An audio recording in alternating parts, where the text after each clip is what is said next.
So these chocolate cornflake cakes are a really popular treat and they bring back childhood memories, especially at Easter time. You'll need 150 grams of cornflakes, 250 grams of chocolate. You can use milk or dark chocolate or a mixture of both. 80 grams of butter and 4 tablespoons of golden syrup, although the syrup is optional. And then you can decorate them with mini eggs, or you can just leave them as they are, which is more traditionally how they used to be made. So the first step is to melt the chocolate with the butter and the golden syrup. So add them all to the same bowl, and then you're going to be placing the bowl over a saucepan of simmering water. So it's really important that the bowl doesn't touch the water, it just needs to sit above it. So gently stir it with a spatula or a spoon, and as it will melt from the steam heat below. It will take a few minutes for it to start to melt, but then eventually it will go smooth and glossy. So make sure you don't overheat it as well. Chocolate can burn really easily, so just keep it really low. You can melt chocolate in a microwave, just do it in short bursts on medium power for about 20 to 30 seconds at a time, and then just stir it after each burst.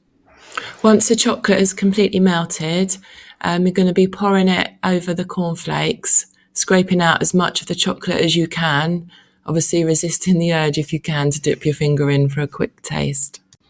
So now it's time to stir the chocolate mixture in with the dry cornflakes. So just gently stir until all the cornflakes are covered. I really hope you're enjoying my videos. I'd really appreciate it if you could give the video a like below, please, and subscribe to my channel if you're not already. Every time a new video is released, you'll get notified. It really helps small channels like mine get shown to more people. So next, transfer the mixture to some cupcake cases, or you could use a baking tin if you just want one larger chocolate cornflake cake, which you can cut into slices when you're ready to serve it. If you're using any decorations, you can add these in now too.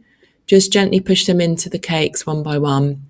So I had a little bit of mixture left over and I didn't have any more cupcake cases, so I've just popped what's left into this small silicone case that I had. Transfer the cakes to the fridge and leave them to set. It should take about 30 minutes, but you can of course leave them for longer if you want to. So this is after 30 minutes in the fridge, and if we take away the case, you can see that the mixture is stuck together and holding really well. And that's it, a really easy recipe with really simple ingredients. I hope you've enjoyed watching this video. Do let me know in the comments down below what you think.